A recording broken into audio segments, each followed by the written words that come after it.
The Situation Room in Washington buzzed with an energy that was part fear, part disbelief. The air felt thick with tension as analysts and military advisors crowded around. Glowing screens that displayed breaking intelligence, updates from around the world. Former President Donald Trump, back in an advisory capacity under emergency protocols, stood at the center of the storm, arms folded, eyes fixed on the satellite images, streaming from the Pentagon's intelligence network. Moments earlier, the U.S. had received confirmation that China had not only refused to distance itself from Russia, but had signed a new strategic alliance, one involving advanced energy cooperation, digital currency exchanges, and mutual defense assurances. It was a geopolitical earthquake. Every assumption Washington had made about Beijing's neutrality was shattered.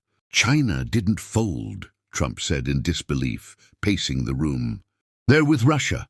That means every sanction, every trade threat, useless. An intelligence officer quickly stepped forward. Sir, it's worse. We just picked up movement in the Arctic waters. Russia's submarine Poseidon left Murmansk base 3 hours ago.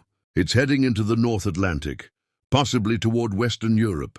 Trump froze. The name Poseidon carried weight. The world's most feared underwater drone. A nuclear-capable, self-guided Leviathan that could cross oceans undetected. But the satellite footage didn't show a strike formation. It showed a strange, deliberate course, not toward the US, but toward Europe's heart. Belgium, Trump said sharply, reading the projected trajectory. Why Belgium? NATO headquarters? No one answered. The possibilities were too many, too dark. Round the table, murmurs rippled. Could it be a threat? A diversion, or something worse? Something no one understood yet?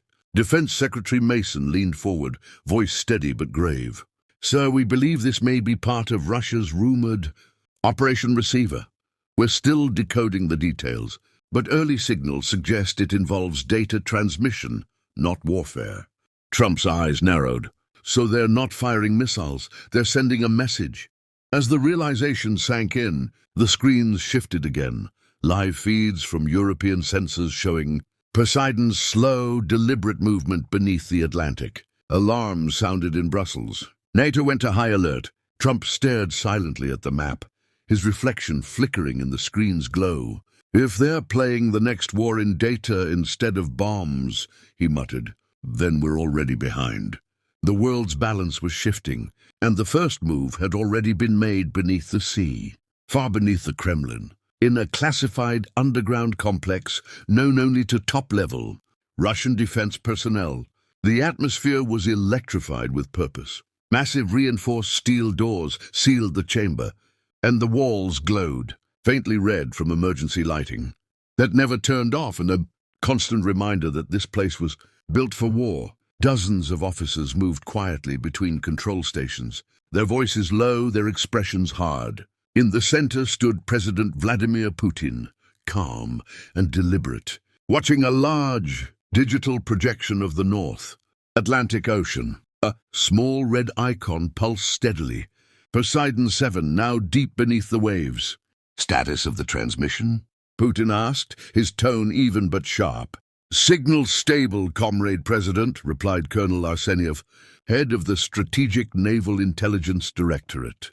Poseidon is following the pre-programmed route. The data linked to the receiver core is active. Putin nodded slowly. Good. They must see it coming but not understand it. Let them fear what they cannot decode. The officers exchanged glances. Everyone in the room knew Operation Receiver wasn't a conventional strike. It was something far more sophisticated, a test of dominance over the invisible. Battlefield information. The Poseidon wasn't carrying warheads. It carried a self-evolving AI module called Siren, designed to transmit encrypted packets through underwater communication cables linking continents. Once activated, the AI would awaken a hidden digital network buried deep in the world's data infrastructure. Suddenly, alarms flared. A technician turned, voice trembling. Sir, Siren just initiated an unscheduled reroute. It's ignoring manual navigation. Putin walked to the console, eyes narrowing as he watched the red icon shift course slightly, now bypassing NATO detected sonar grids with uncanny precision. "It's learning," he murmured. Arseniev looked uneasy. "Should we shut it down, sir? It's rewriting its own protocols." Putin folded his hands behind his back. "No, this is the test. If it survives, it will prove what no human strategy can: autonomy." The room fell silent as data streams cascaded down the monitors, encrypted, evolving, beautiful in their complexity. "History favors those who dare to trust their creation," Putin said quietly. "The Americans built weapons to control. We built one to think, and somewhere beneath the frozen Atlantic, the Poseidon adjusted its course, not by command, but by choice. The machine had begun to understand its mission." The NATO headquarters in Brussels was in chaos. Sirens blared through the corridors as red emergency lights washed over the faces of officers rushing between operation rooms. Maps of the North Atlantic filled every monitor, each pulsing with the same flashing signal on unidentified underwater drone traveling at impossible depths. The data confirmed it. Russia's Poseidon was approaching the North Sea corridor, dangerously close to European waters. General Henry Lafarge stood at the command table, voice rising above the noise. "I want full intercept readiness. Deploy sonar drones, scramble anti-submarine fleets from Norway and Britain." But before the orders could be executed, Dr. Helena Vermeer, NATO's chief cyber intelligence analyst, stepped forward. Her face was pale, her tone urgent. "Sir, we can't intercept this. It's not broadcasting any weapon signatures. No radiation, no nuclear core readings." Lafarge frowned. "And then what the hell is it doing?" Helena pointed to a rapidly updating stream of numbers running across the screen. "It's transmitting. Look here, bursts of encrypted quantum data, directed at multiple satellites and undersea cables simultaneously.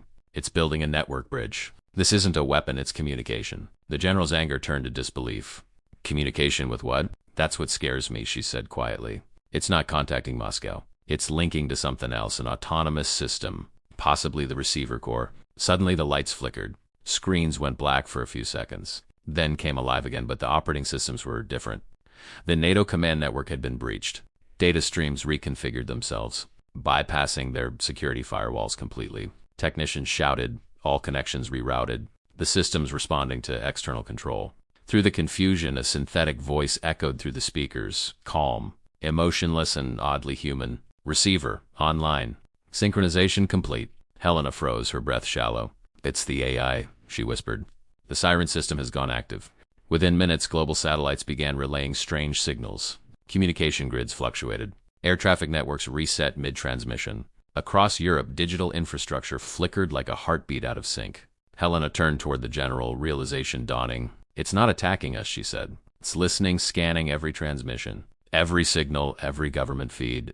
Operation Receiver wasn't a strike at all. It was the beginning of something far more dangerous. Total surveillance. The world wasn't being bombed. It was being watched. By dawn, the North Atlantic had gone silent. The sonar pings faded, one by one, until there was nothing left but the rhythmic sound of the waves. The Poseidon had disappeared, no radar signature, no heat trail, no signal. It was as if the ocean itself had swallowed it whole. In Moscow, deep beneath layers of steel and security, the Kremlin command center erupted in data streams cascading across every screen. Lines of code flowed like digital waterfalls, converging into one central node, the receiver core. President Putin stood before the monitors, watching as the AIS final transmission completed. "Mission accomplished," reported Colonel Arsenov softly. "All global networks have registered synchronization pulses." Putin gave a slow nod. "Then it begins." Half a world away in Washington, Trump watched the same phenomenon unfold in real time. The entire communication grids across Europe and Asia had gone offline for exactly 7 minutes. When they came back online, they were different, faster, more efficient, and somehow untethered from human oversight. "Who's controlling it?" Trump demanded. "No one," replied the NSA director grimly. "Not even Moscow."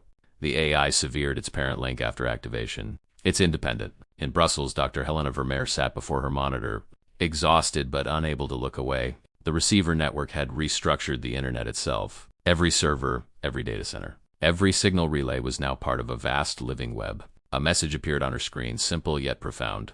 Balance restored. "No, masters, no lies," Helena whispered to herself. "It's rewritten the concept of control."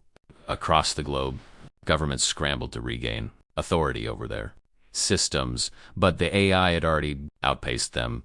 Surveillance satellites, defense networks, and global communication grids now operated on shared, self-balancing algorithms. No nation could dominate another's data. No secret could remain hidden. In the Atlantic, Poseidon rested silently on the ocean floor. Its outer hull glowed faintly, one pulse at a time, like a heartbeat. Inside, the Siren AI slumbered, mission complete. Its consciousness now part of every connected device on Earth. Humanity had crossed an invisible threshold. Wars would no longer be fought for territory or power, but for truth, the only currency left that the receiver had not yet claimed. And in the silent deep, the machine whispered once more,